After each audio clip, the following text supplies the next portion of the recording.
antidiarreicos, antieméticos, antiflatuléticos, laxantes y uno más que se me está escapando. Antiácidos, todo eso. O sea, hacemos varios, pero todo es digestivo. ¿Ya? Porque eso estamos haciendo también en el laboratorio, ¿no? ¿No? Ni saben qué están haciendo en el laboratorio. ¿Qué estarán haciendo ahí?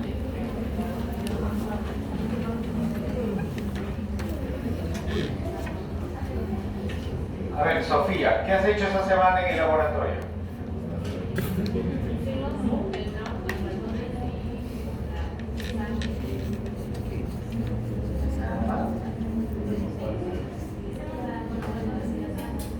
¿Y no expusieron digestivos? Pero subieron su PPT. ¿Ah? Ustedes sí pusieron. Perfecto. No se olviden, ¿no? Porque hay todo un cuadernillo de preguntas, de cuestionarios, ¿no? Muy bien.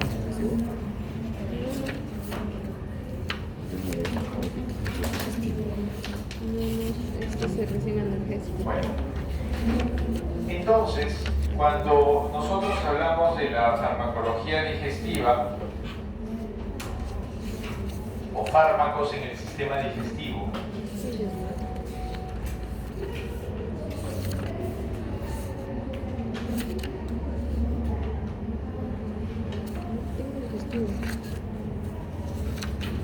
vamos a hablar de varios grupos. ¿Okay? El primer grupo serán los fármacos antiulcerosos.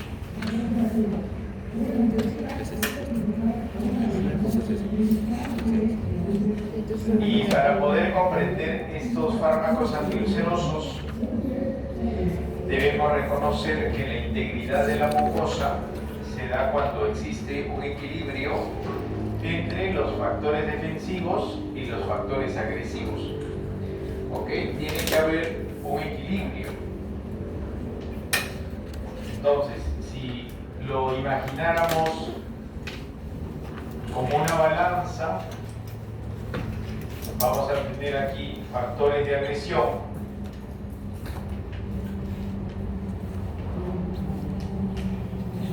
y factores de defensa.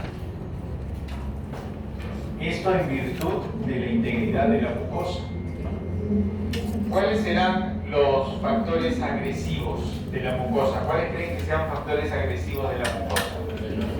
El ácido, perfecto, muy bien. El ácido, la activación de enzimas, o sea, la activación de zimógenos, el Helicobacter pylori, ¿no? Alcohol, sí. Tabaco. Pero tabaco no tanto para la mucosa, ¿no? Porque si algo se lo tomaran, ¿no? El tabaco se fuma, ¿no? Hacer un mate de tabaco. Y los factores de defensa, el moco, que tiene los iones bicarbonato y a las prostaglandinas. Entonces, estos compuestos van a ser los factores de defensa de la integridad de la mucosa.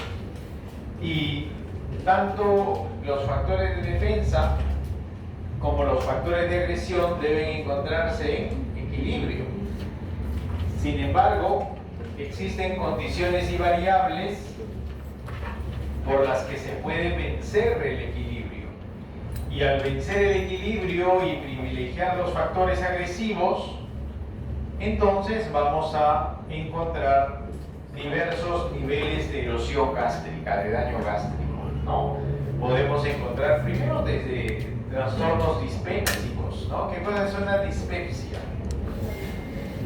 Una dispepsia, el dolor es un síntoma, ¿no? Un signo de la dispepsia, pero la dispepsia en sí, ¿qué cosa es? Una indigestión, una dificultad en el procesamiento de la digestión de los alimentos. Entonces, claro, eso genera dolor, puede generar diarreas, puede generar embalonamiento del estómago, gases, una serie de manifiestos, ¿no? Que encierran justamente a esta dificultad del procesamiento de los alimentos.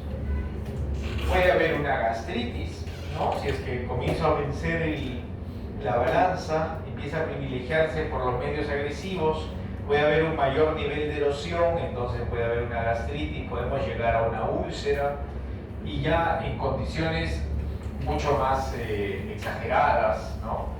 Podríamos llegar de repente a un esófago de Barrett, podríamos llegar a un proceso oncológico, ¿no? Pero eso ya va a depender mucho de la intensidad del daño, ¿ok? Entonces, los fármacos antiulcerosos lo que van a buscar es principalmente atenuar el daño desde la expresión del ácido clorhídrico, ¿ok? Entonces vamos a tratar de atenuar ese daño desde la biosíntesis del ácido clorhídrico, y para poder comprender los targets farmacológicos debemos ingresar a la célula parietal y recordar que en la célula parietal vamos a encontrar algunos receptores involucrados, como por ejemplo el M3, que se encuentra asociado a una proteína GQ, cuyo ligando de activación es acetilcolina. ¿Todos de acuerdo? Sí, muy bien.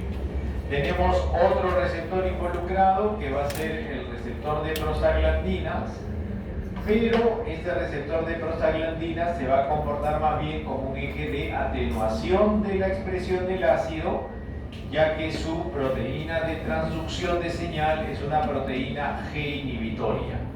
Entonces esto le confiere una dinámica más bien de regulación o de retroalimentación negativa, ¿no?, del proceso. Luego tenemos otro receptor muy involucrado en la expresión del ácido clorhídrico, que es el receptor de histamina H2, y que se encuentra asociado más bien a una proteína del tipo GS. ¿Quién activa el receptor? La histamina, ¿verdad? La histamina. Muy bien.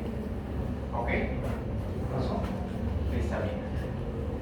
Y tenemos finalmente al receptor de gastrina, finalmente, pero no menos importante, ¿no?, al receptor de gastrina asociado a una proteína GQ y que se activa por la gastrina. Entonces ahí encontramos la relación de los neuroquímicos y que se involucran con neuroquímicos y autacoides, ¿no?, que se involucran con la expresión del ácido. Vamos por partes. Cuando la histamina llega sobre el receptor H2 y lo activa, porque esa es su función, el receptor activa a la proteína GS. ¿Ok? Se activa la proteína GS.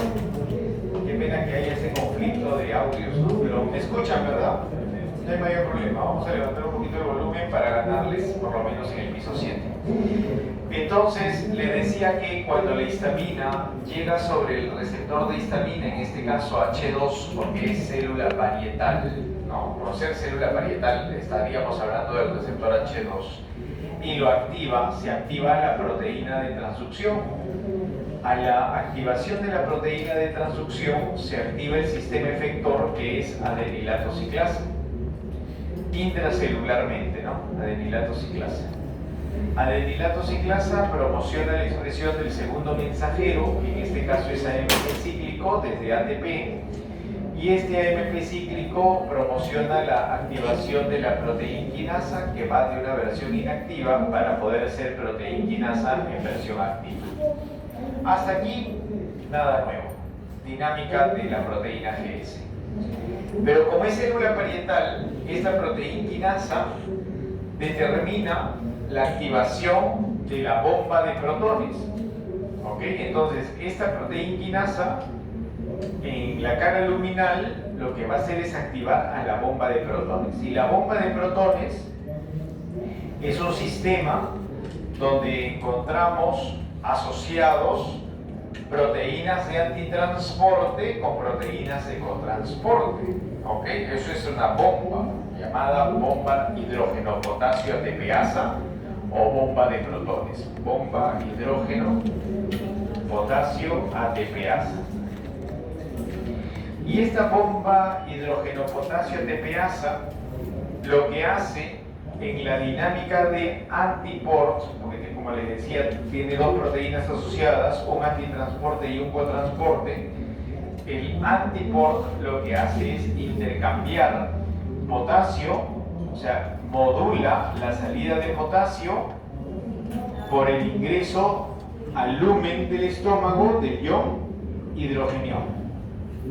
¿Estamos bien? Entonces estamos proyectando hacia la luz del estómago hidrógenos. ¿Estamos bien?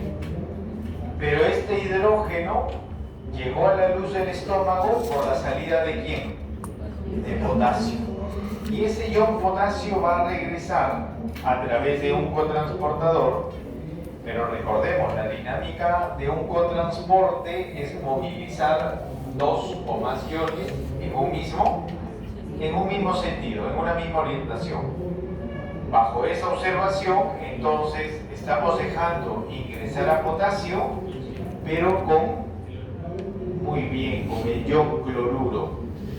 Y es ahí donde se encuentra el hidrógeno y el ion cloruro, que en un medio acuoso, ¿qué cosa forma? Ácido clorhídrico, perfecto. Ácido clorhídrico. ¿Es importante el ácido clorhídrico? ¿O no? ¿Qué funciones cumple el ácido clorhídrico que me dicen ustedes que es importante? ¿Ah? Activación de enzimas, activación de zimógenos, ya, muy bien. ¿Qué más? Ya, claro, si activa enzimas, entonces interviene en el proceso de digestión. ¿Qué más? Muy bien, es una barrera inmunitaria, ¿no? Es una barrera inmunitaria. Va a justamente controlar el posible paso de patógenos. ¿Cierto? Muy bien. Entonces, vamos entendiendo que el ácido es una sustancia importante, sí, pero que cuando está desregulada su expresión, cuando se está promocionando en mayor cantidad de lo que puede sostener, de lo que puede compensar, de lo que puede amortiguar nuestros sistemas buffer de bicarbonato, entonces es ahí cuando salimos del equilibrio. Y esa salida del equilibrio, esa pérdida del equilibrio entre los factores agresivos y los factores de defensa son los que potencialmente, o es lo que potencialmente induce al daño de mucosas. ¿Estamos claros? Al distinto nivel de erosión de la mucosa. Entonces, hemos observado cómo el receptor de histamina se involucra en la expresión del ácido clorhídrico a través del receptor H2. ¿Cierto? Que decanta, que termina en la activación ¿de quién? De la bomba de protones. No se olviden, ¿no? Todo el proceso ha terminado en la activación de la bomba de protones que moduló la expresión del ácido clorhídrico en la luz del estómago. Por otro lado, tenemos a la acetilcolina que llega al receptor muscarínico M3, que activa el M3 y el M3 activa a la proteína de transducción GQ. Una proteína de transducción GQ, no se olviden, tiene un sistema efector fosfolipasa C, inositol trifosfato y diacilglicerol como segundos mensajeros, y estos segundos mensajeros van a mantener en aumento las concentraciones ¿de quién? De calcio, perfecto. Entonces vamos a tener calcio aumentado y este aumento de calcio va a mantener activo a la proteína quinasa. Y ya hemos descrito que la activación de la proteína quinasa, ¿a quién activa? A la bomba de protones. Muy bien, a la bomba de protones. Y eso nos promociona, ¿qué cosa? El ácido clorhídrico. ¿Estamos bien? ¿Me están entendiendo? Sí, muy bien. Por otro lado, la gastrina, ¿no? La gastrina también activa al receptor de gastrina. Un receptor que activa a su proteína de transducción GQ y entonces se da la misma dinámica que habíamos observado con la acetilcolina. Fosfolipasa C, inositol trifosfato, diacilglicerol, aumento de calcio. Y el aumento de calcio habíamos indicado que iba a mantener activa ¿a quién? A la proteína quinasa activa y por consecuencia activación de la bomba de protones. Muy bien. Entonces, aquí vamos observando cómo los sistemas van activando y promocionando ácido clorhídrico. Muy bien. Pero como todo sistema fisiológico, debe existir una dinámica de regulación, ¿verdad? Para eso, a nivel parietal, contamos con las prostaglandinas. Las prostaglandinas, cuando activan al receptor de prostaglandinas, el receptor activa a la proteína de transducción, que en este caso es una proteína G inhibitoria. ¿Eso a qué nos conlleva? Nos conlleva a que al activar a la proteína GI se inhiba al sistema adenilato ciclasa. Por eso es que las prostaglandinas que promocionan equilibrio, homeostasis, ¿se dan cuenta? En la promoción del ácido, mientras que existen componentes que generan ácido clorhídrico, que expresan ácido clorhídrico. En este caso, las prostaglandinas están disminuyendo la expresión del ácido a través de la activación del receptor de prostaglandinas y su proteína de transducción de señal. ¿Estamos bien? ¿Alguna pregunta? ¿Todo claro? ¿No hay preguntas? ¿Seguros? Perfecto. Entonces, este momento nos invita a reflexionar por qué el uso de AINES, ¿no? ¿Por qué el uso de AINES de forma abusiva, de forma no controlada, en altas dosis, puede generar distintos niveles de erosión gástrica? A ver, señorita delegada, ¿qué nos puede decir al respecto?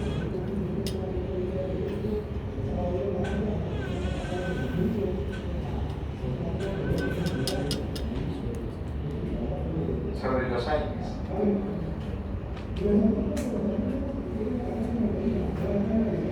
¿Nada?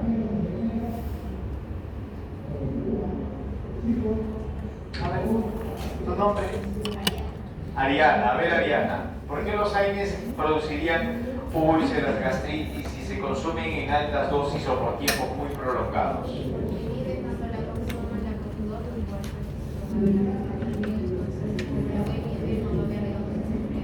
Perfecto, muy bien, ¿no? Los AINES, al inhibir a las COX, porque ese es su mecanismo de acción, al inhibir a la COX, y en este caso COX-1, ¿no? Preferentemente COX-1, vamos a disminuir a estas prostaglandinas constitutivas, que son las que regulan la expresión del ácido, ¿no? A ver, señorita, ahí atrás, usted de Casaca Verde, ¿tu nombre es? ¿Ah?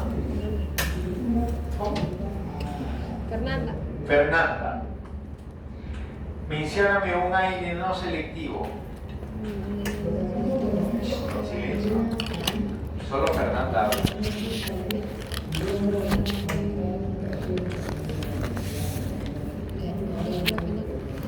¿Cuál? Ah. Diclofenaco, ya. Miren, le he preguntado uno, ¿ah? Y se ha demorado bastante para decirme diclofenaco. A ver, dime 5. Ibuprofeno, ketorolaco, diclofenaco, naproxeno. Dale, termina, te vas a ganar un punto en tu parcial. En tu final, porque ya puse nota parcial. 3, 2, 1. Aspirina, muy bien. 5. Aunque lo dijo en pregunta, ¿no? Aspirina, dijo, bueno, ya, pero lo dijo bien, muy bien. Ya, no se acordaron. Ya, muy bien, un punto para todo el salón. Un punto dividido entre... No, me han dicho un punto para todo el salón, ya, pues un punto para todos, pero ustedes son como 40. O sea, uno entre 40, ¿cuánto les va a tocar? Decimales, me avisas, para subir los decimales. Ya, muy bien. Entonces, efectivamente, ¿no? ¿Cuánto les toca? Tengo que saber. 0.02 creo.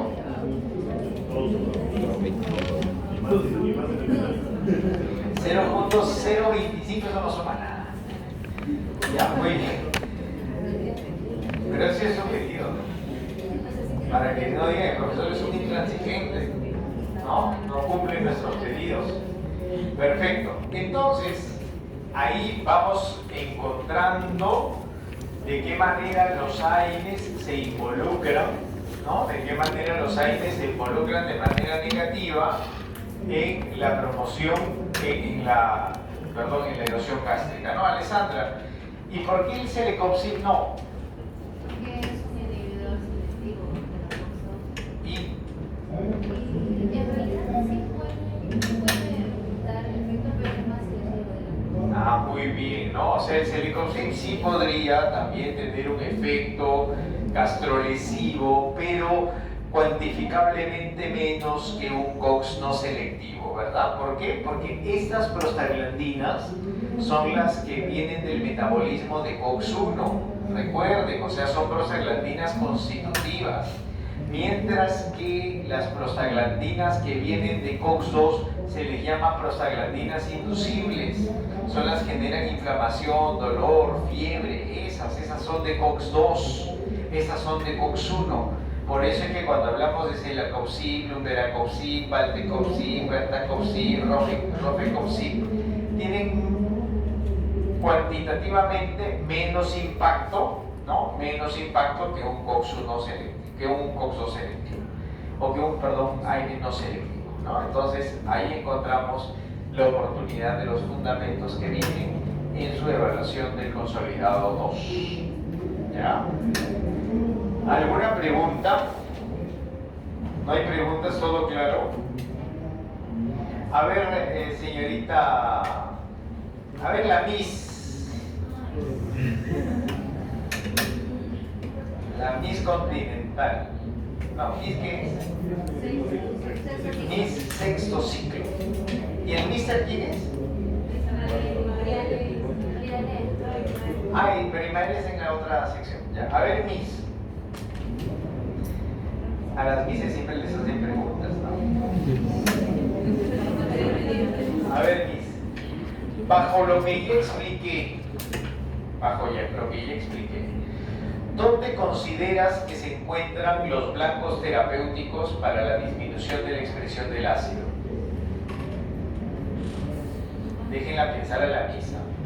Tienes que responder rápido. Cuando te hagan la pregunta el sábado. El omeprazol actúa en la enzima que activa la bomba.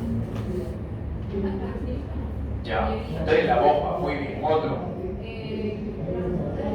Muy bien. Los receptores H2. Otro. Agilidad, Miss. Agilidad. Muy bien. Los muscarínicos. Perfecto. Otro.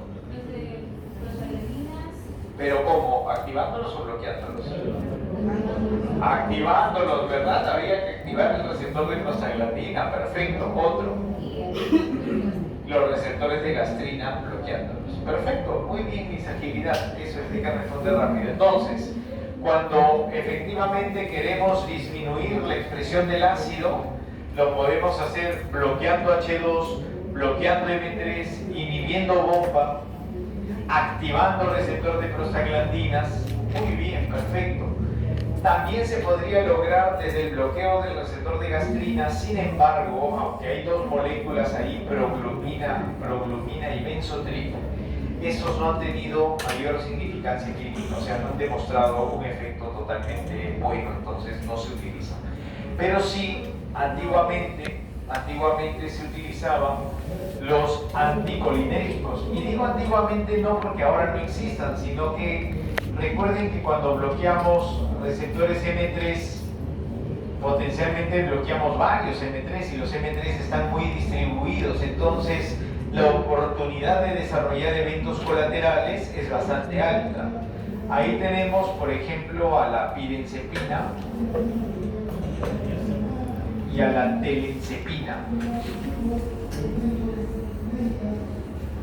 ¿No? Esos son los que se utilizan, sí, o sea, si usted me dice iosina, en realidad sí es un anticolinérgico M3, pero no es que se utilice para la hipersecreción ácida, más se utiliza como espasmolítico, ¿ok? Ahí sí. Sin embargo, los que se utilizaban preferentemente para la inhibición de la expresión del ácido clorhídrico, pirenzepina y telenzepina, ¿ya? Pero, como vuelvo a repetir, el perfil de seguridad de estos fármacos no es tan bueno porque potencialmente se pueden intervenir otros receptores M3. Entonces, si bloqueamos otros receptores M3, podríamos estar generando eventos, ¿cómo se llaman? Eventos colaterales, ¿no? ¿Qué eventos colaterales podrían haber? Midriasis, muy bien. ¿Qué más? Disminución del peristaltismo, o sea, constipación, retención urinaria, disminución de secreciones, erostomías, erostalmias, ¿verdad? ¿Qué más? Visión borrosa en el corazón. Pero hay M2. Taquicardias. ¿A quién lo dijo? Por ahí lo de alguien dije, tú te haces acordar, delegado, un punto, ¿ya? Un punto más en su consolidado 2. Muy bien, taquicardias. Si te quiere ganar un punto más, ¿por qué taquicardias? Ella, pues ya ha dicho taquicardia. Ya ganó un punto, ahora gánate otro punto más. ¿Por qué taquicardia?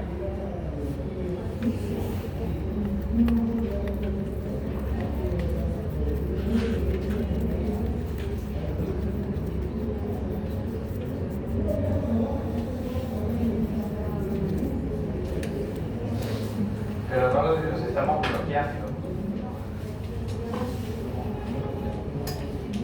Ya, muy bien. Bueno, ya para otra oportunidad. No, pero ya ganó un punto. Muy bien, taquicardia sí. ¿Pero por qué taquicardia? Porque los M2 están asociados a una proteína G inhibitoria. Entonces, cuando se activa el M2 se deprime el trabajo cardíaco. Por lo tanto, cuando se bloquea, se excita. Así de simple la relación, ¿verdad? Muy bien. Entonces, los anticolinérgicos no han sido, o no son, mejor dicho, actualmente los más utilizados, ¿ya? Como si son, por ejemplo, los antagonistas H2. ¿Podemos bloquear al receptor H2? Sí. Entonces, bloqueamos al receptor H2 y este tiene una respuesta mucho más específica, ya que receptores H2 están expresados preferentemente en la célula parietal. ¿Ok? Antagonistas H2. Y aquí existía o existe un fármaco cuyo uso por vía oral era sumamente tradicional, ¿no? Ahí teníamos la ranitidina.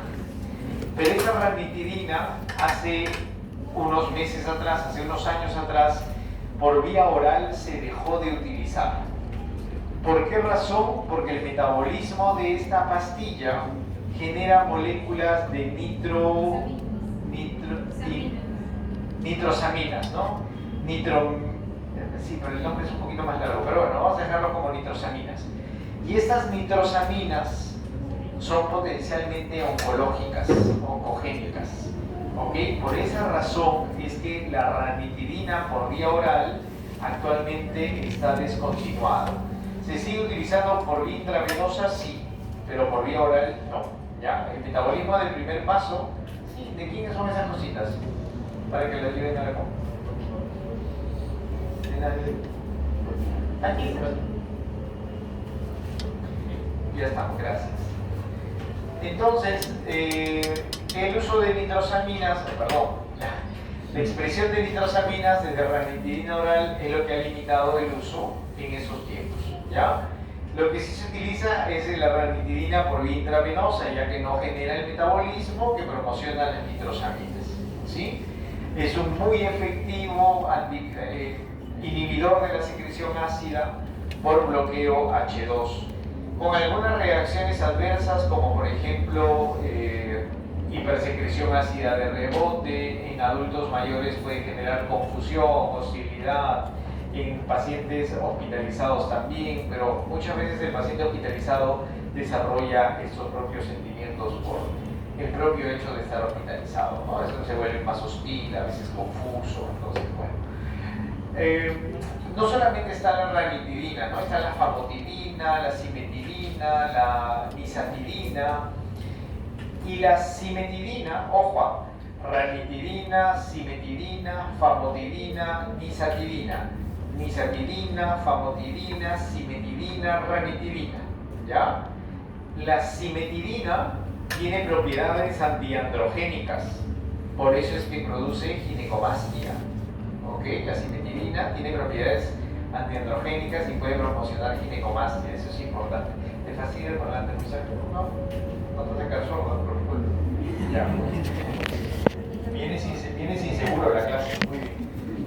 Entonces ahí tenemos los antagonistas H2. Voy a poner el parlante por aquí atrás, creo, para que no se duerma. Entonces, los antihistamínicos H2 tienen una importante respuesta de disminución o de inhibición de la síntesis del ácido clorhídrico. Ya vemos que es el segundo target, ¿no? Porque el primero, ¿cuál fue? M3. ¿Activación o bloqueo, Sofía? ¿Ah? Bloqueo de M3, ¿verdad? Bloqueo de M3, muy bien. Y el tercer target y el más importante desde la revisión de potencia, de eficacia, es la inhibición de la bomba de protones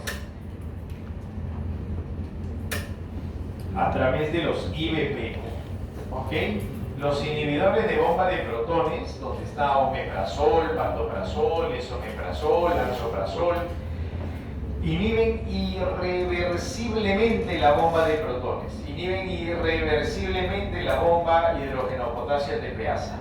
Eso le confiere una alta respuesta, una alta eficacia en la modulación e inhibición de la síntesis del ácido clorhídrico. ¿Ya? Por eso son los más potentes en la respuesta. Son muy importantes inhibidores de la secreción ácida. Con algunas reacciones adversas también significativas, importantes, sí, por supuesto, ¿no? Por supuesto que sí. Por ejemplo, si hablamos nosotros del omeprazol, del pantoprazol, del esomeprazol, cuando inhiben la bomba de protones, ¿qué pasa con la expresión del ácido entonces? Disminuye. Y la cantidad de ácido disponible disminuye. ¿Y eso cómo puede impactar de manera negativa? Porque positivamente, ya sabemos, mantenemos un equilibrio entre los factores de defensa y los factores agresivos, entonces tratamos de disminuir la lesión de mucosas. ¿Estamos? Pero de manera negativa, ¿no? Esta disminución del ácido, ¿cómo puede impactar en el organismo? A ver, Angelina. Muy bien, a largo plazo puede generar infecciones oportunistas, ¿verdad? Ya que, recuerden, el ácido clorhídrico es una barrera inmunitaria. ¿Cuántas cosas contaminadas pueden ingresar a nuestro cuerpo a través de la boca? ¿No? De repente estamos distraídos y se llevan cuántas cosas contaminadas, no sé, ¿no? Los lapiceros, la mano, están haciendo el TikTok ¿no? Y ya ahí nomás ya se están contaminando, ¿verdad? Entonces, es importante que tengan en cuenta esto, ¿no? Que la disminución del ácido no siempre es bueno, ¿ya? Por eso, ojo, muchas veces hablan del omeprazol como que si fuese un protector gástrico. Cuidado, el omeprazol no es un protector gástrico. Ahí hay un concepto errado. El omeprazol es un inhibidor de la secreción ácida. Cuando realmente se necesita, cuando hay un proceso de hipersecreción ácida. Pero si no es necesario, no tiene por qué estar inhibiendo la secreción ácida. ¿Ya? Hay personas que por proactividad, por no llamar irresponsabilidad, toman omeprazol como les da la gana, ¿no? ¿Por qué? Porque saben que el omeprazol se utiliza para disminuir el ácido, entonces dicen, ay, como yo tomo muchas pastillas, entonces me tomo mi omeprazol para cuidar mi estómago. Ese es un cuentazo que les han metido, ¿no? Entonces, Pero las personas encuentran su propia lógica muchas veces al uso de los medicamentos y eso es peligroso. Eso es peligroso porque es potencialmente dañino, ¿ya? Además, no solamente lo debemos ver desde esta oportunidad de disminuir la protección e inmunidad, sino que también la disminución del ácido clorhídrico puede generar disminución del factor intrínseco, ¿no? Puede disminuir el factor intrínseco y el factor intrínseco se relaciona con la absorción de vitamina B12. Entonces, a largo plazo, ojo, estoy diciendo a largo plazo, estoy diciendo a largo plazo, no estoy diciendo tomas omeprazol un mes y ya fuiste, no. Estoy hablando de personas que utilizan por años el omeprazol, años, hay personas que utilizan años omeprazol. Entonces, la relación con el factor intrínseco, las neuropatías que se pueden generar, si disminuimos vitamina B12 podemos promocionar neuropatías. Si disminuimos vitamina B12 puede haber generación de anemia megaloblástica, por ejemplo, ¿no? Entonces es importante que vayan reconociendo estas oportunidades. También la disminución del ácido clorhídrico, ¿ah? Muy bien, la absorción de magnesio y calcio, los que siguen Farmacocracks, ahí está en el primer video que hice fue hablando de del omeprazol y de sus reacciones adversas. Le habrán dado su like, ¿no? Ah, ya, muy bien. Entonces, ahí, ¿no? Tiene 50.000 vistas ese video, por ejemplo. Entonces, ahí se habla, o ahí explico, ¿no? Por qué el omeprazol se asocia, por ejemplo, y hay evidencia científica a osteoporosis, ¿no? Disminuye la absorción de calcio y magnesio, pues, disminuye la absorción de calcio y magnesio, iones divalentes que se absorben en un medio ácido. Entonces, el medio ácido está disminuido, la absorción de calcio disminuye y calcio tiene una serie de funciones. Recuerden que la calcemia se regula desde la dieta. La principal fuente de calcio en la sangre es los alimentos, es la dieta, el calcio dietario. Pero si nosotros estamos disminuyendo su absorción, vamos a tratar de que el organismo compense esa hipocalcemia desde la hidrólisis de hidroxiapatita. Entonces, si nosotros disminuimos calcio, si en sangre el calcio está disminuido, eso activa la actividad paratiroidea. La relación de los osteoblastos, su maduración, enzimas lisosomales, hidrólisis de hidroxiapatita, liberación de calcio y regulación de calcemia. Entonces, esto debilita la densidad ósea. Y cuando la densidad ósea se debilita, es muy expuesto a fracturas, por ejemplo, ¿no? Y las fracturas a postramiento. Y el postramiento a estasis venosa. Y la estasis venosa a hipercoagulabilidad, a trombocitos, infartos. ¿Me dejo entender? Entonces, los medicamentos, nuevamente, ¿no? A la reflexión, los fármacos no se deben utilizar por criterio personal, por proactividad. No tiene que existir un prescriptor. Por eso el médico cumple una función tan importante y responsable en el acto terapéutico, ¿no? Porque tiene que estar consciente de que al utilizar un medicamento dentro de su estrategia terapéutica también lleva consigo una responsabilidad ¿de qué? De reacciones adversas. ¿Estamos? Los medicamentos no son tan nobles como nos lo cuentan, ¿no? Tienen importantes eventos colaterales. Preguntas. ¿Ya ven? ¿Estás segura que ese chico se va a hacer infeliz? Ay, Dios. El algoritmo, ¿no? El algoritmo. Ese es el algoritmo. Entonces, sí, la novela, ajá, sí, la novela. Muy bien. Entonces ahí tenemos los inhibidores de bomba de protones. También se relaciona, ¿no? También se relaciona con qué. Y eso lo dice la evidencia científica, ¿no? Con demencias, ¿no? Con demencias. ¿Por qué? ¿Por qué con demencias? Porque el calcio, recuerden, es el ion que regula la transmisión nerviosa, la conducción del impulso nervioso. Y si el calcio está disminuido, ¿cómo va a estar esa conducción del impulso nervioso? Disminuida también, pues. Y entonces toda la dinámica de evocación, recuerdo, va a estar disminuida. ¿Me están entendiendo? Muy bien, perfecto. Entonces, ahí tenemos el primer grupo, ¿ya? 1 de 4. 1 son los inhibidores de la secreción ácida.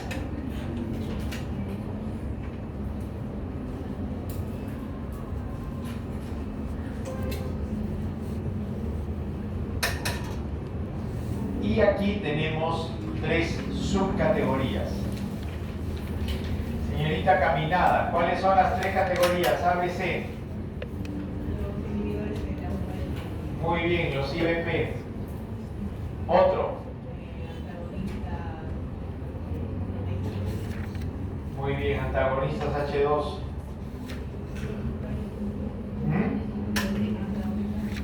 Muy bien, los anticolinérgicos. ¿Estamos claros? ¿Sí? ¿Quedó claro? Sí. Muy bien. ¿Seguros, no? ¿Seguros? ¿Preguntas? Todavía no, ahora la... ¿Hasta aquí? ¿Alguna pregunta? ¿No hay? Ok. Entonces, número 2. Fármacos neutralizantes.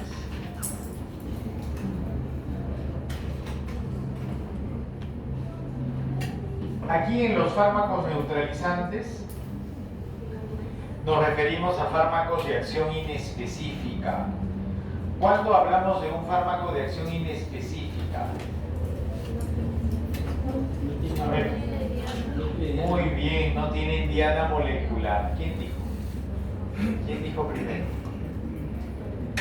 ¿Tú? Ya, muy bien, recuperaste tu segundo punto. Ya, dale la continua 2. Delegado, ¿no se acuerda? Se venden 2 puntos delegado. Y la delegado no se cree. Muy bien, entonces tenemos ahí fármacos de acción inespecífica, fármacos sin diana molecular, ¿verdad? Y ahí tenemos, por ejemplo, al ion bicarbonato, perdón, a la sal de bicarbonato de sodio. ¿Quién más? El hidróxido de magnesio, que siempre viene acompañado del hidróxido de aluminio, siempre, ¿ya? Nunca viene solo. ¿Por qué? Porque el hidróxido de magnesio solito produce diarreas, es un laxante. Por ejemplo, la leche de magnesia, ¿no? La leche de magnesia, ¿no toma leche de magnesia? ¿Ya qué cosa es? Hidróxido de magnesio, se produce diarreas. Sin embargo, el hidróxido de aluminio genera constipación, estreñimiento. Entonces, si unimos, claro, uno que genera diarreas y otro que genera estreñimiento, se compensan, pues, ¿no? Por eso es que siempre vienen juntos. Y a esta asociación se le conoce como magaldrato. ¿Ya? Entonces, lo pueden entender, lo pueden reconocer como magaldrato, que es la asociación de hidróxido de aluminio, hidróxido de magnesio, o en algunos otros casos solamente se conoce así, ¿no? Hidróxido de aluminio, hidróxido de magnesio.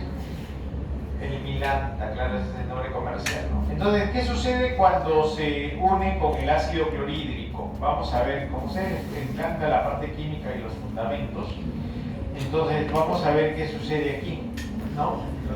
Es sencillito porque en realidad es una reacción solamente de neutralización, ¿ya? Es una reacción de neutralización y en ese sentido, en esta reacción que promocionamos, la expresión de cloruro de sodio más CO2 que sale como gas más agua, ¿ok? Y por acá que generamos cloruro de magnesio más agua y por aquí cloruro de aluminio más agua, ¿no? Entonces, como veremos, ya no hay ácido clorhídrico. ¿Estamos bien? Se ha neutralizado. Ese es el secreto de la abuelita, ¿no? Que antes le duele la abuelita el estómago, toma bicarbonato, le da bicarbonato, ¿no? ¿Han tomado bicarbonato alguna vez? ¿Nunca? ¿Qué pasa después de tomar bicarbonato? Se eructa, pues, ¿no? Se eructa. Si no tomo, le voy a dar en el laboratorio, a ver. A que eructe. El que eructe más fuerte, 3 puntos. No dejarlo de bicarbonato. ¿Ah? No dejarlo de bicarbonato. Por los 3 puntos, decía. Muy bien. Entonces, ¿cómo? Ella necesita bicarbonato. Muy bien. Entonces, ahí vemos, ¿no? La neutralización del ácido clorhídrico. Pero hay que tener cuidado porque eso también no es del todo bueno, ¿no? Si neutralizamos mucho el ácido, igual perdemos inmunidad, podemos generar alcalosis, entonces no es tan... Ningún medicamento, como verán, es totalmente inofensivo, ¿no? Todo tiene sus eventos colaterales de observación de importancia. ¿Alguna pregunta? ¿No hay preguntas? ¿Estamos bien? Perfecto. Sí. Diocerosos no. No, porque uno está en bolita y el otro entre paréntesis. Claro, porque si yo tuviese que seguir la secuencia, el 2, ¿cómo sería? En bolita si ya no estuviese hablando de diocerosos. Y es una muy buena observación. Y tengo ese top también, ¿ah? Y eso te lo da quién? La ejecución de un marco teórico. Cuando uno escribe artículos científicos, tienes que tener mucho cuidado justamente en la numeración, en el tamaño de letra, en el tipo de letra, si tú numeras, no numeras, si pones A, B, C, si va subrayado o no va subrayado, si va en cursiva o no va en cursiva, porque todo eso te da las dimensiones de la estructura del formato, ¿no? Por ejemplo, si acá subrayo, todo voy a subrayar, ¿sí? Si no subrayar alguno, potencialmente es parte de... ¿Me dejan entender? Tengo también así mis cositas complicadas en mi pensamiento. Mis pensamientos son más complicados de lo que ustedes creen. Entonces, sí, tengo mi organización mental. Muchos tóxicos, muchos. Ustedes no lo vayan a tomar por ahí. Pero este salón, cuando yo llego, normalmente me estresa un poquito. ¿Por qué? ¿Saben por qué? Porque la pizarra tiene un montón de puntitos, no se borra. Y para mí eso no me gusta, por ejemplo, ¿no? Tendría que ser totalmente blanco, ¿no? Pero bueno, son mis problemas, ¿no? Son mis problemas. Ajá. Muy bien. Preguntas. No hay preguntas. Muy bien. Neutralizantes. Número 3. Protectores de la mucosa.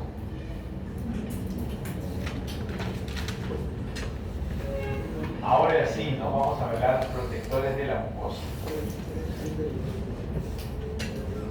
Ah, le puse bonito, ya está mal. Protectores de la mucosa, muy bien. Dentro de los protectores de la mucosa, observadores, punto ya, muy bien. Ya 3 puntos para el examen final del 26-1. Protectores de la mucosa tenemos las sales de bismuto. Por si me olvido, las sales de bismuto donde está el subsalicilato de bismuto, tiene actividad antimicrobiana de forma bacteriostática. Por si me olvido decirlo, subsalicilato de bismuto. Por eso es que se agrega ahora en la terapéutica de erradicación del Helicobacter pylori. Okay, está presente en el esquema cuádruple. Se pone subsalicilato de bismuto porque tiene actividad bacteriostática. Sensible al Helicobacter. Y el sucralfato. Estos fármacos, tanto el bismuto como el sucralfato, que son gomas, son sustancias gomosas, cuando se administran, porque es de administración oral, cuando se toman, tienen actividad reológica. ¿Qué significa? Que detectan la zona de daño a través de interacciones moleculares, a través de exposición de proteínas y generan enlaces, ¿ok? Enlaces. Y se fijan como un parche en la zona de daño, en la zona lacerada, porque no es que toda la mucosa también se dañe, ¿no? Sino que hay ciertos segmentos más irritados, más dañados que otros, más inflamados que otros. Y es justamente a ese nivel donde se fijan estos fármacos. Por eso decimos que tienen actividad reológica. ¿Qué cosa es la actividad reológica? Es como si pusiéramos un film, ¿ok? Un papel film. ¿Conocen un papel film? ¿sí? Un curita, ¿no? Un parche.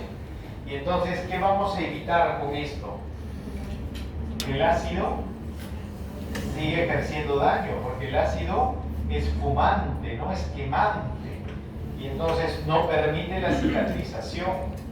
Entonces el hecho que esto se coloque como un parche, como un curita, como un film, ¿qué va a mejorar? La cicatrización. ¿Me dejo entender? La cicatrización, por eso es que se le conoce como protectores de la mucosa. ¿Estamos claros?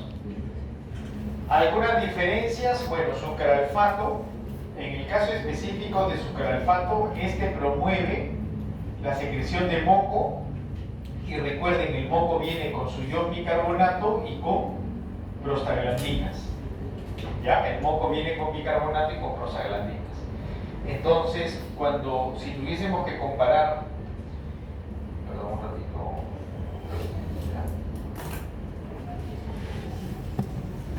si tuviésemos que comparar la respuesta protectora de la mucosa entre sucralfato y bismuto, ¿no? El sucralfato tiene mejor respuesta, pero también es más costoso, ¿ya? Es más caro, sí. ¿Es bactericida? No, eso le da al bismuto otra ubicación, ¿no? El bismuto, lo que pregunta el compañero es si sucralfato tiene actividad bactericida, no bacteriostática en realidad. No, ¿quién la tiene? Bismuto. Por eso es que bismuto participa en el esquema del tratamiento de ¿quién? De Helicobacter pylori. ¿Ok? ¿Estamos claros? Sucralfato, ¿no? Pero si estamos hablando solamente de protección de la mucosa, sucralfato tiene de repente una respuesta mucho más efectiva por el tema de la promoción de moco y bicarbonato.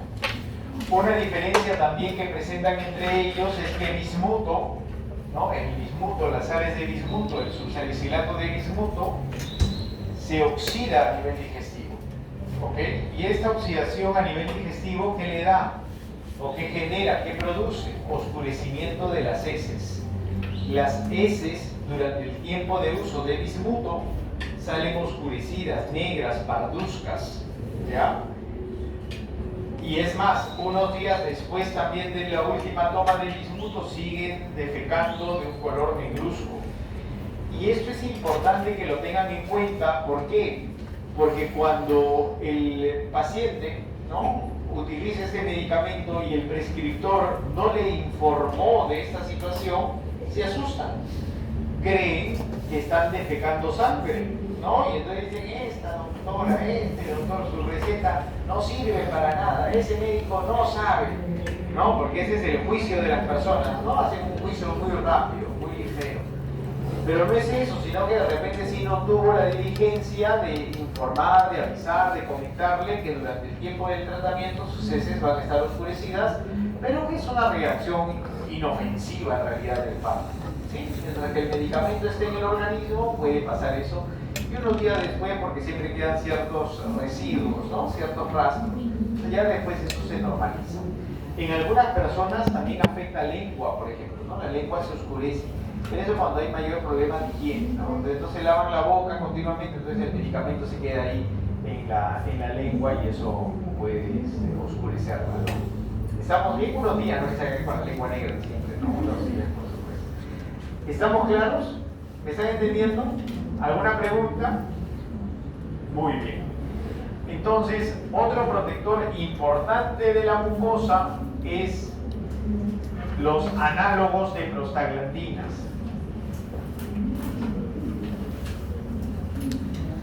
Y aquí el medicamento, aunque no se utiliza para el problema gástrico, es el misoprostol. ¿Ya? El misoprostol, que ahora se compra por TikTok, ¿no? Por TikTok hacer el delivery de misoprostol. El misoprostol es un análogo de prostaglandinas. ¿Y que fue diseñado para qué? ¿O por qué? Porque si hubiese una úlcera por AINES, fíjense, si hay una úlcera por AINES, ¿escribieron mal? Acá, sale de mi, por eso tiene check. Es un protector también de la mucosa, ¿ya? Entonces, Los análogos de prostaglandinas, el misoprostol, se utiliza o se diseñó para ser utilizado en el caso que haya una úlcera por ausencia de prostaglandinas, o sea, una úlcera por AINES, ¿verdad? ¿Cuándo hay ausencia de prostaglandinas? Cuando hay AINES de por medio, ¿no? Entonces ahí el misoprostol trabajaría como una prostaglandina. ¿Estamos bien? Modularía el trabajo de las prostaglandinas, pero tiene muchos eventos colaterales. Al tener estructura de prostaglandinas puede generar fiebre, por ejemplo. Al tener una estructura de prostaglandinas puede generar dolor muscular, malestar general. ¿Me están entendiendo? Entonces, el uso de este misoprostol en realidad no es tan inocuo, ¿no? No es tan inocuo. Mucho más inocuo es utilizar de repente un antagonista H2 o de repente un inhibidor de bomba de protones con mucha menor incidencia de eventos colaterales. ¿Estamos claros? Por eso es de que en realidad este medicamento, este fármaco, no se utiliza para este tipo de problemas. Sin embargo, cuando sí se utiliza ampliamente misoprostol, se utiliza para la inducción al parto, no la inducción al parto. Primero vamos al terapéutico, la inducción al parto, ¿no?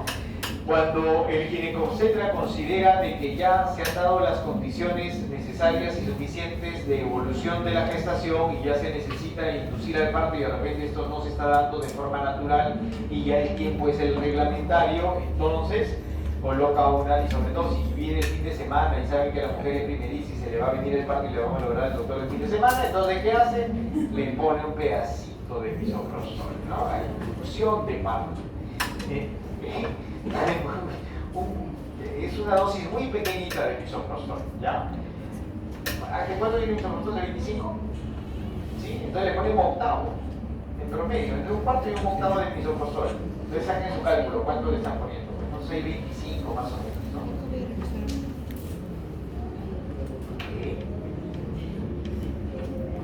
Entonces, ¿qué pasa? Ese misoprostol se coloca en el cuello uterino, ¿ok? Y como el cuello y el útero es músculo liso, ¿qué empieza a pasar en el útero? Se empieza a contraer. Y la contracción hace o promueve el borramiento cervical, la incorporación del cuello al cuerpo del útero. Y eso inicia la dinámica de dilatación. ¿Me están entendiendo? Por eso es de que es un inductor del parto. Eso cuando estamos a término, pues, ¿no? Cuando la mujer está a término, cuando el bebé reúne todas las condiciones para que sea un parto normal, ¿ok? Un parto vaginal. Ya, si hay condiciones que no, digamos, no resguarden la vida ni del bebé ni de la mamá, ya se le lleva cesárea, ¿no? Pero si no, pues Pero si en menos de 12 semanas, ¿eso qué cosa es? Aborto, ¿no? Aborto, claro. Salvo sea una condición, pues, de repente un óbito fetal, de repente una condición que haya que trabajarlo de esa manera, ¿no? Pero, fíjense, no voy a entrar ni al marco legal, porque esto es ilegal en nuestro país, ni al marco moral, porque se podría considerar un acto inmoral, ni al salud, ni a la dimensión religiosa, porque bajo la religión que yo profeso es un acto condenable por Dios.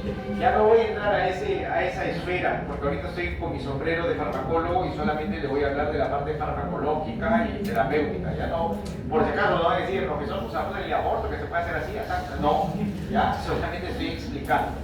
Entonces, supongamos que, ¿te puedo poner el ejemplo, Angelito? ¿Sí? Ya, supongamos que Angelito se enamora de mí. Ah, de la Miss, ¿no? De la Miss, muy bien. Y claro, a la edad de ustedes, por la maduración fisiológica que van teniendo, ¿no? Ustedes se reproducen muy fácil, ¿no? O sea, a la edad de ustedes la reproducción está a flor de piel. Ya la concepción está a flor de piel, tienen las hormonas pues en concentraciones ideales, ¿no? De repente ustedes pueden concebir hasta dándose la mano de repente, ¿no? Por el nivel hormonal que tienen. Entonces de repente la Miss de pronto lo llama Angelito, ¿no? Y le dice, Angelito, tengo 10 días de retraso. ahora no me va a quedar el vestido para la noche de gala, ¿no?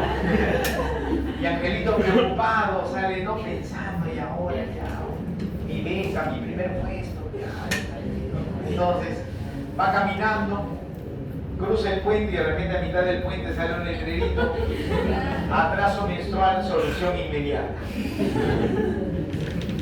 Entonces, estos servicios normalmente clandestinos, no normalmente clandestinos, tienen que ser clandestinos. ¿Por qué? Porque es un acto ilegal, ¿no? Entonces son actos clandestinos, salvo sea un procedimiento terapéutico, pero eso ya estamos hablando de otra cosa. No estamos hablando de un criterio médico, hay un diagnóstico de promedio que avale el procedimiento porque pone en riesgo la salud, de repente, bueno, por condiciones X que no va a venir adelante. Entonces de repente Angelito llama por teléfono y le dicen: sí, mira, de frente, ¿no? ¿Quieres solamente pastillas o quieres todo el procedimiento? Entonces ya depende eso de dónde, del bolsillo, ¿no? Entonces, pero Angelito, como es solvente, pues dice: todo el procedimiento, pero quiero garantizar la salud de mi novia, ¿no? Entonces, paquete completo, dice. Entonces, fíjense, y este procedimiento, ¿no? Que esperaríamos, lo ideal sería que lo haga pues un médico, no solamente médico, sino que médico experimentado, ¿no? Con competencia suficiente para hacer estos procedimientos, porque son bastante invasivos, ¿ya? Bastante invasivos, desde el hecho de que tienen que jalarles el cuello del útero con una pinza. O sea, con eso les digo, cogen la pinza y tienen que jalárselo. ¿Para qué? Para, luego de haber utilizado de repente misoprostol en un inicio, tienen que hacer muchas veces la aspiración. Si es que el producto ya tiene más de 12 semanas, tienen que partirlo, tienen que trozarlo, tienen que hacerle un pollito a la brasa. ¿Visto cómo cortan el pollo a la brasa? ¿Sí? Con una tijera, ¿no? Igualito.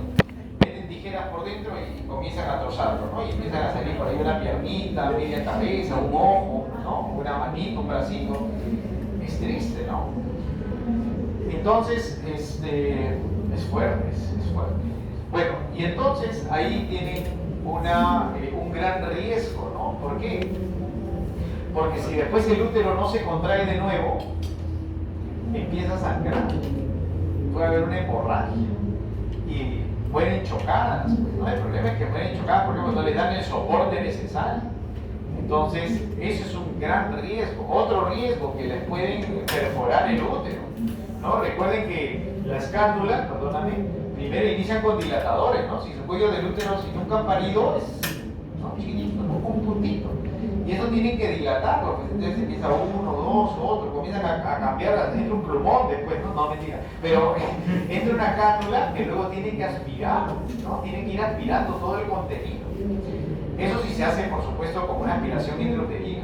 Si solamente utilizan misoprostol, que es lo que normalmente las chicas, por economía, por miedo, ¿no? Mayormente por eso buscan en internet, consiguen misoprostol y se colocan, ¿no? Porque te dicen una dosis, que en realidad las guías terapéuticas en nuestro país no hay, pero las guías argentinas, por ejemplo, te indican una cantidad y yo ya le agrego, ¿no? Date por lo menos una caída, pues, para que parezca natural, ¿no? Entonces, ¿qué pasa? Espontáneo. Entonces, ¿qué pasa? Comienzan a sangrar, comienzan con dolor, comienzan a expulsar el contenido, pero muchas veces la expulsión es completa, o sea, quedan restos. Y después de unas semanas comienzan con fiebre, con dolor, con colección, con mal olor, están podridos dentro de todo el contenido, o sea, putrefactado. Y eso genera infecciones, sepsis, es bien peligroso, ¿no? Por eso, chicas, chicos, la importancia de ¿qué? De la educación sexual, ¿no? De que conozcan los métodos anticonceptivos para evitar el riesgo. Ya les digo, ustedes por edad en la que se encuentran, están altamente, clínicamente listas para concebir, ¿ya? Pero claro, entiendo, y es así, que no hay una madurez económica ni psicológica para afrontar pues el acto de ser mamás, ¿no? De ser padres. Lamentablemente, que cuando se llega a la madurez, a la solvencia económica y a la estabilidad emocional, físicamente ya se les está pasando el tren, ¿no? Entonces, tienen siempre que sopesar, ¿ya? Pero siempre piensen en positivo, ¿no? Ser papás, ser mamás, sobre todo ser madre, es una decisión que lo tienen que tomar en algún momento, ¿no? Si es que quieren, si es que no quieren también, si tienen la oportunidad física de hacerlo también, pero tienen que evaluar varios pormenores, ¿no? Entonces, es importante que ustedes conozcan de los métodos anticonceptivos. A veces no por ustedes, no quiero que lo tomen a mal, ¿no? Porque podrían decir, el profesor de farmacología está invadiendo nuestra privacidad, nuestra intimidad, diciéndonos que debemos dominar los métodos anticonceptivos. De repente no por ustedes, porque han decidido no tener contacto sexual, y eso es una decisión muy privada, a mí no me importa, ¿no? Finalmente, pero en realidad, se lo digo ¿por qué? Porque ustedes tienen que ser promotores de salud, ¿ya? A la edad de ustedes, les aseguro que más de una persona les ha preguntado por un método anticonceptivo y quizá no han sabido qué decir, ¿no? Primo, no sé, primero no hacer daño, si no sabes, mira, no opines y dile ándate a la posta, ¿no? Acompáñala a la posta, ahí hay servicios de planificación familiar gratuitos. Los métodos anticonceptivos en nuestro país son gratis, entiendan, todos son gratis, no tienen por qué cobrar un sol por el usar el método anticonceptivo, salvo vayas a una atención particular, ¿no? Salvo vayas a una atención particular, porque hasta el implante que de forma particular te dicen, tenemos una oferta por 800 soles, es el mismo implante de Nilsa que no te cobra nada, ¿ya? Entonces, ahí tienes la oportunidad, ¿sí o no? Ya está. Excepción de los DIUs. Ah, bueno, depende cuál DIU, porque la T de cobre te la ponen gratis en la posta. Claro, claro, va a decir, tú quieres una T de diamante, ¿no? Porque la de cobre no va cuando está, no va contigo, bueno, de repente tienes una T de diamante, ya eso es diferente, ¿no? Porque hay T de plata o no hay T de plata, hay T de plata, podría haber de diamante también, pues, ¿no? A eso depende. Más asesoría pueden ir a Rapisalud, ¿no? Bueno, entonces, auspiciador oficial del certamen de Miss Mister 2026. Muy bien, entonces, pero chicos, recuerden, los métodos anticonceptivos son gratuitos, ya son gratuitos. Entonces, ya ahí depende mucho de la responsabilidad de cada uno, ya de lo que decidan finalmente. Pero ustedes, como promotores de salud, ¿qué edad tienen? A los 20 años, donde todavía la vida seguramente no se les ha esclarecido totalmente y no han decidido aún, espero yo, por todo lo que entiendo tienen por avanzar, no han decidido aún formalizar una familia, tener una sola pareja sexual, no se olviden que los métodos de barrera son muy importantes, ¿no? Muy importantes. ¿Por qué? Porque está bien que el acto sexual sea de dos, pero vienen con toda su historia, ¿no? Y algunos tienen más kilometraje que otros, entonces también te jala toda la historia hacia atrás, ¿no? Entonces, todo el karma, bueno, el karma no tanto, ¿no? Pero sí la historia, sobre todo a nivel inmunológico, ¿no? A nivel microbiológico, entonces hay que tener cuidado, ya, cuídense bastante. Y para eso, ¿no? Yo les estoy muy agradecido porque de una forma muy espontánea, ¿no? De una forma muy desinteresada, sus compañeras están preparando una exposición para el mes de noviembre de métodos anticonceptivos, ¿no? Fiorella Malki, del primer grupo, con estas dos compañeras, van a hacer un trabajo de anticonceptivos para toda la universidad. Van a venir de la sede Cusco, de la sede Huancayo, de la sede Arequipa, Lima, Ica. Todos nos vamos a reunir aquí en una mega campaña de métodos anticonceptivos, ¿no? Vamos a tener un toldo más grande del que está ahorita, ¿no? De Florida también van a venir, de Miami, vía virtual, se van a conectar y justamente les van a explicar todos los métodos anticonceptivos para que los conozcan y difundan, ¿ya? Van a enseñarles hasta colocar el preservativo con la boca, ¿sí o no? ¿Hay técnicas para eso o no? Estoy diciendo cosas que no son. Muy bien, sí existe. Pero es que ustedes se ríen. No, es que en educación sexual, por ejemplo, a las trabajadoras sexuales se les tiene que enseñar a que coloquen el preservativo con la boca, porque ellas tienen que disuadir al parroquiano para que el acto sexual sea como un método de barrera. Y una de las formas es esta dinámica, ¿no? Entonces van a ver maquetas, van a ver todo ese día, ¿no? Para que puedan ver la dinámica. Muy bien. ¿Se entendió? Muy bien. Entonces, para evitar usar misoprostol y todos los riesgos que trae, ¿no? Métodos anticonceptivos. Perfecto. Por último, dentro de la observación de los antiulcerosos, tendríamos la erradicación del Helicobacter pylori.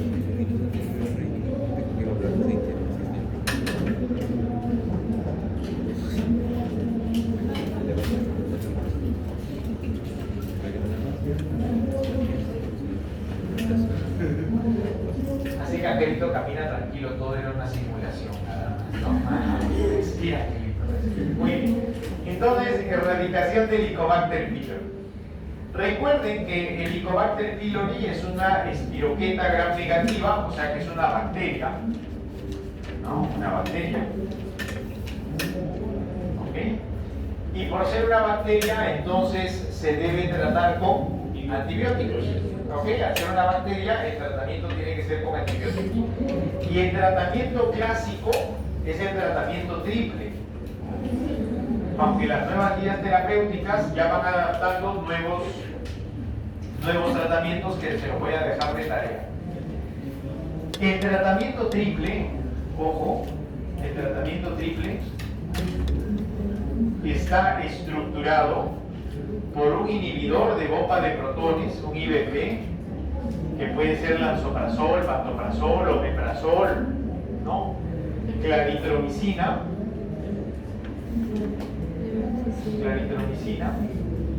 más amoxicilina. ¿Ok? Más amoxicilina. El IBP ya lo conocemos. El IBP ya lo conocemos, ¿no? ¿Qué cosa es el IBP? El inhibidor de la bomba de protones. Muy bien, ya sabemos cómo actúa, etc. La claritromicina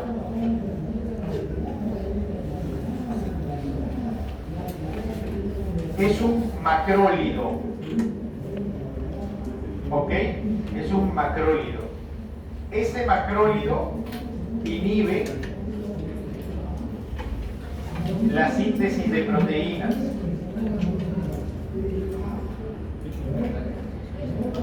Por unión a la unidad, subunidad ribosomal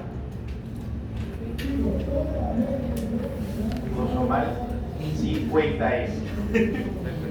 O sea que tiene actividad bacteriostática. Ya es un bacteriostático.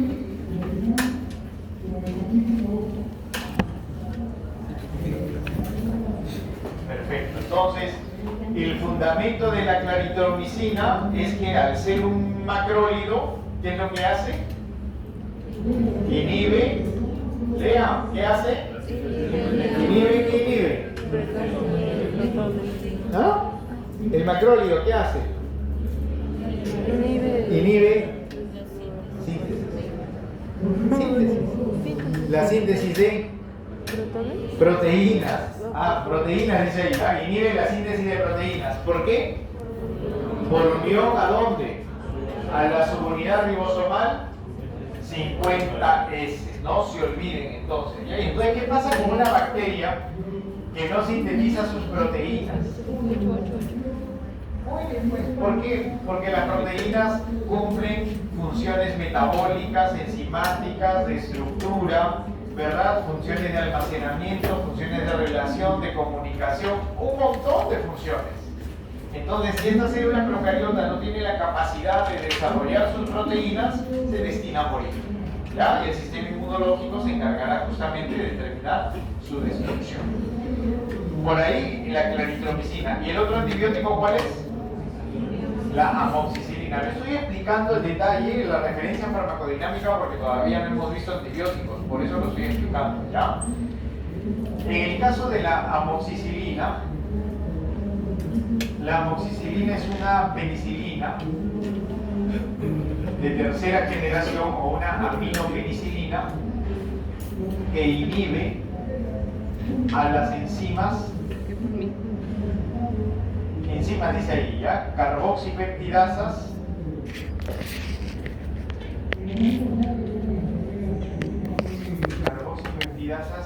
y transpeptidasas. A estas enzimas antes se les conocía como PBP o proteínas ligadoras de penicilina. Y cuando se inhiben esas enzimas, disminuye la síntesis de péptidoglicano. Y si inhibimos la síntesis de péptidoglicano, disminuye la síntesis de la pared celular. Porque esa es la función del péptidoglicano. ¿Ok? La expresión o la síntesis de la pared celular. Entonces, una bacteria que no tiene la capacidad de sintetizar su pared celular se destina a morir, pues, ¿no? Porque la pared celular cumple funciones importantes. ¿Cuál es la función de la pared? Soporte mecánico, resistencia, es un patrón molecular asociado a patógenos, es un PAMP, es un sistema de señalización. Entonces, qué importante es entender que si nosotros trabajamos con un antibiótico que vulnera la construcción de la pared celular, simplemente la bacteria se muere, pues estalla y muere, ya no tiene la contención, ya no tiene ese soporte necesario para poder resistir la presión intraosmolar. ¿Me han entendido? Ese es el fundamento, ¿ya?, del tratamiento triple. Por lo tanto, el tratamiento cuádruple y todo su fundamento farmacodinámico, o sea, su estructura y fundamento farmacodinámico cuádruple, esto queda de tarea. ¿Estamos bien? ¿Alguna pregunta? Todos ellos son entonces fármacos antiulcerosos. Muy bien. Hemos visto uno de 6. ¿No? Claro, me dije, hoy día vamos a hacer antiulcerosos, espasmolíticos, antieméticos, laxantes, antidiarréicos y antiulcerosos. Ya vimos antiulcerosos. Muy bien, entonces hacemos un receso chiquito, ¿sí? Y volvemos para continuar con la sesión de hoy.